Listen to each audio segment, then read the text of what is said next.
ជំពូកទី5វិញ្ញាសាដំបងសម្រាប់មនុស្សគ្រប់គ្នា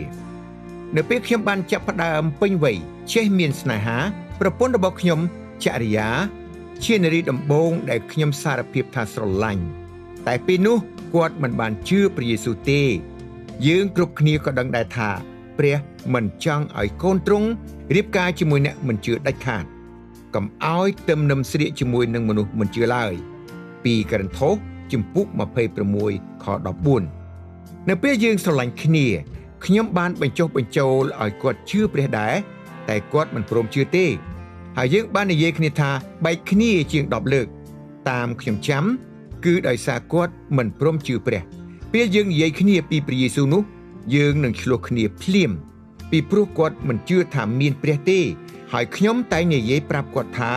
បើគាត់អត់ជឿព្រះយេស៊ូវទេយើងមិនអាចរៀបការនិងរួមរស់ជាមួយគ្នាបានទេតែខ្ញុំចេះតែទន់ចិត្តហើយសុំត្រូវគ្នាវិញរហូតពីព្រោះខ្ញុំស្រឡាញ់និងអាណិតគាត់ខ្លាំងលើកចុងក្រោយខ្ញុំបានសម្រេចចិត្តច្បាស់ហើយទុកចិត្តលើព្រះទាំងស្រុងគឺខ្ញុំបាននិយាយបែកគ្នានៅពេលសូរិយារៀបលិចនៅឆ្នេរសមុទ្រមាត់សមុទ្រក្រុងកំពង់សោមនៅថ្ងៃចុងក្រោយនៃការបោះជំរំនៅថ្ងៃបោះជំរំផ្សាយដំណឹងល្អជាមួយនិស្សិតជាច្រើនរយនាក់ដែលរៀបចំដោយអង្គការ CCC នៅចុងឆ្នាំ2004តែនៅពាក់កណ្ដាលអាធ្រាត្រព្រះបានឲ្យចរិយាយល់សុបិនឃើញថាគាត់កំពុងដើរតាមផ្លូវធំមួយ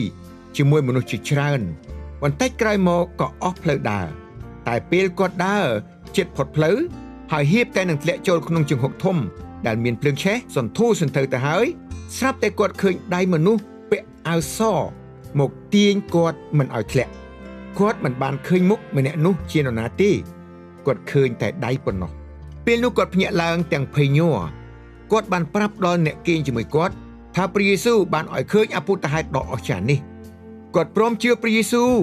ហើយក៏បានយាងព្រះយេស៊ូវមកគង់ក្នុងជីវិតគាត់នៅយប់នោះឯងយើងបានរៀបការជាមួយគ្នានៅឆ្នាំ2007ខ្ញុំអាចឆ្លងកាត់រាល់ការលំបាកនានានិងអាចបម្រើព្រះបានដោយសារមានភរិយាដ៏ល្អនិងជាអ្នកកោតខ្លាចព្រះចុះចូលជាមួយស្វាមីគាត់មិនដែលជំទាស់ក្នុងការបម្រើព្រះឬថ្វាយដង្វាយសម្រាប់កិច្ចការរបស់ព្រះនោះទេប្រពន្ធខ្ញុំនិងខ្ញុំព្រមទាំងកូនខ្ញុំមានកូន3នាក់គឺកូនប្រុសពុំដែនសវណ្ណរាជហៅដេវីតកូនស្រីពុំសែនមេតានិងកូនពៅពុំរតនទេវីយើងតែងតែចុះបេសកកម្មបម្រើព្រះជាមួយគ្នាជានិច្ចគ្រប់ទីកន្លែងគ្រប់ពេលវេលាទាំងអស់ចាប់តាំងពីយើងស្គាល់គ្នាមកព្រះបន្ទូលទ្រង់ជាសេចក្តីពិតមែនបើខ្ញុំមានភរិយាជាអ្នកមិនជឿព្រះយេស៊ូវទេតើខ្ញុំអាចបម្រើព្រះបានស្រួលឬទេកុំថាឡើយដល់ទៅបម្រើព្រះជាម្ចាស់សូម្បីតែទៅព្រះវិហារក៏លំបាកដែរទម្រាំខ្ញុំយកដង្វាយទៅថ្វាយព្រះរាប់ពាន់រាប់ម៉ឺនដុល្លារតើលោកអ្នកគិតថាអាចនឹងទៅរួចទេនៅពេលថ្ងៃមួយខ្ញុំបានសម្រេចចិត្តថាឲ្យក្រុមជំនុំខ្ចីលុយជាង $10,000 ដើម្បីទិញដីសាងសង់ព្រះវិហារដោយមិនបានពិភាក្សាជាមួយគាត់មុនផងហើយថែមទាំងប្រាប់គាត់ថាបងចង់ដាក់ដង្វាយជាង $25,000 ថែមទៀតដើម្បីសាងសង់តែគាត់មិនបានជំទាស់សូម្បីតែបន្តិចខ្ញុំគិតថាមិនអាចទៅរួចទេបើមានភរិយាជាអ្នកមិនជឿនោះជីវិតអ្នកមិនអាចមានសុភមង្គលបានទេការនេះសពបញ្ជាក់ឲ្យឃើញថាបើអ្នកជ្រើសរើសតាមផ្លូវព្រះអ្នកនឹងមានសុភមង្គលនិងអំណរតែបើយើងជ្រើសរើសតាមគំនិតខ្លួនឯងនោះជីវិតរបស់យើងជួបការលំបាកមិនសូវមានអំណរទេខ្ញុំនិយាយបែបនេះដោយឃើញមានមនុស្សជាច្រើនបានរៀបការជាមួយអ្នកមិនជឿហើយគាត់មកព្រះវិហារតែម្នាក់ឯង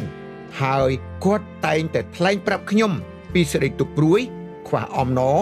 ពិបាកចិត្តចង់ឃើញគ្រួសារគាត់មកព្រះវិហារដូចអ្នកឯទៀតដែរ